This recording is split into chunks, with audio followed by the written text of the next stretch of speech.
Magandang hapon po sa ating lahat. Wait lang po natin yung quail meat, no? At medyo hinapon sila ng pag-aayos.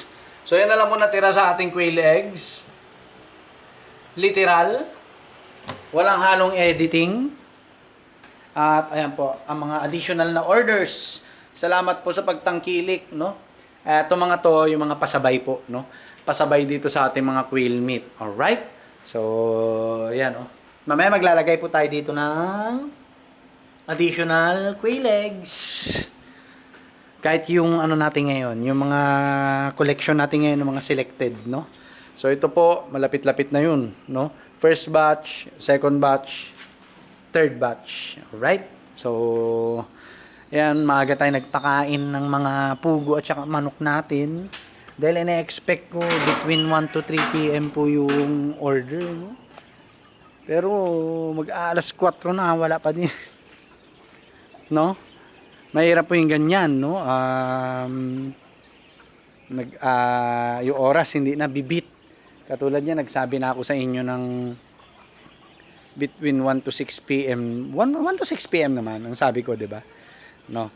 Kaya standby lang po, no? Parating na rin, nag-aayos lang daw. Sana sa susunod medyo i-advance, no? Kung ano yung usapan kasi yung mga tao may mga lakad din eh, di ba? May mga lakad din po. Yun ay sana lang, di ba? So ito po ang ating mga, ayun, may itlog na naman. Laki no, no? Ayun, no? Kikita nyo ba? Yun, no? So ito po yung mga breeders natin, may magkakasama po ang lalaki at babae rito, no? Ayan, ayun na naman, may itlog. Yun, no? Kita nyo ba? Yun, no? Yun, okay? So, mga lalaki at babae magkakasama po, no? So, ang mga napoproduce po natin dito is fertile eggs po, no? Fertile eggs. Alright? So, kapag kapos po kayo ng budget at gusto niyo magsimula ng quail farming business or quail farming, no? Kontakin niyo lang po ako. Marami tayong mga fertile eggs, no? And soon magbebenta na rin po tayo ng day old chicks at saka RTL RTB. Pero may minimum po tayo, ha? May minimum po. Hindi siya katulad ng manok, no? Na pabili nga ng 50 piraso, 20 piraso. Wala pong ganun, no? Wala pong ganun sa quail, no? At yun, no? Dalawa na yung nakita ko. May minimum. Halimbawa, 500 heads ng DOC, no? 500 po ng RTL RTB, ayan, no? At depende po yun sa budget ninyo. So, napakamahal po ang pagsisimula ng pugo business, no? Ayan, no? Yan, mga breeders po natin, no? Ngayon, kung medyo kapos na kapos po yung budget ninyo, pwede naman po kayo mag-start sa pagbili ng mga fertile eggs. Ayan, fertile eggs po yan. Lahat na nasa incubator po natin, galing po dito. At may mga laman na po, no? May mga laman na. Kaya, yun, no? Masasabi ko po na fertile talaga tong binebenta natin. Kasi yung una, nag-aalinlangan po ako, sa totoo lang. Pero ino-offer ko na, kasi alam ko naman na-determine ko naman na dyan lalaki at saka babae.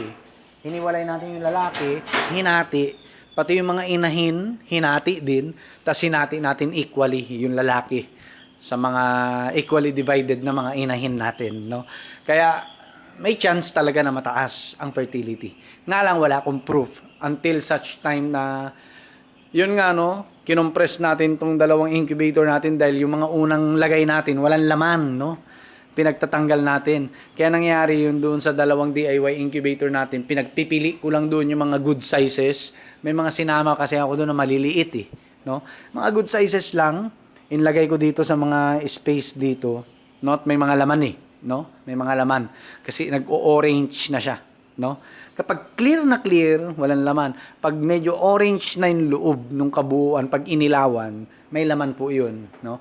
O, tingnan nyo, nakakakuha tayo ng paunti-unting mga knowledge and experience sa pag-i-incubate ng pugo. Yan yung exciting part, di ba? So yun, nilaga natin yung mga hindi natin na-select. And we find out or we found out, tama ba? Ewan ko, hindi ako English major eh. Bahala kayo dyan. Di ba? Okay? Na may mga similya po. May mga similya. No? At ito na sila. Ayan o. Naging buro na. Yung mga kapatid nyo, ando doon na. Mabubuhay sila kayo eh. Talagang bubuhay kayo ng bulati sa tiyan. No? So yan, under experimentation, walang bukas-bukas. Hindi natin yan kakainin. Kung kakain man ako niyan, gagawa ko ng panibago. No? Titingnan natin kung ilang weeks, ilang months tatagal bago masira yung ating burong itlog ng pugo. Alright? So, yun po, no? Fertile eggs, quail fertile eggs, mataas ang fertility. Sa isang buong 2 puno na incubator na yan, almost half lang yun na ilagay ko doon, no? So, 1 kalahati na incubator, niluto ko lahat, balang 2 o 3 lang yung walang similya. So, almost 90%. 90 to 95%. Hindi kasi ako marunong mag-compute eh. Pasensya na, hindi ako math major eh. Okay? Hindi ako math major eh. So, basta 90% plus. Yan, 90% plus yung fertility. Kaya malakas ang loob ko na magbenta ng quail fertile eggs po. So, magkano naman ang fertile eggs po natin? 5 pesos each. No? So, minimum po natin is 100 pieces. Oh, kala ko ba 50 pieces lang? Okay, mamaya po, no, may announcement ako. May mga panibago po tayong mga minimum, ano, no? Sa quail table eggs, quail fertile eggs, and soon sa day old chick natin at saka sa RTL RTV natin, ipopost natin or gagawa natin ng content, no? Kung ilan na yung mga minimum natin ngayon. Alright? So sa table eggs, walang problema. Minimum 50 pieces pag sa tao-tao lang. Pero kapag halimbawa, school canteen, vendors, magbibigay tayo ng minimum. Magbibigay tayo ng minimum. Pero kapag dito lang sa amin, mga kamag-anak ko, kakilala, sige, minimum 50 pieces. Pero po kapag sa canteen na, magkakaroon tayo ng minimum, no? At mamaya po gagawa natin ng vlog yan, ng content, para at least may mga panibago tayong mga offerings, no? Mga minimum sa table eggs, fertile eggs, DOC, RTL, RTV, at saka pag sa tao lang, no? Or sa mga business, vendors din natin, no? Yung mga vendors, school canteen, ayan, magkakaroon tayo ng mga minimum dyan, no?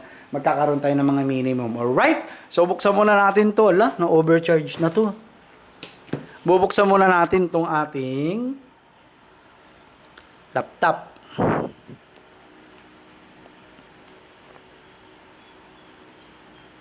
Dahil tayo ay magpo-post, no? Magpo-post tayo.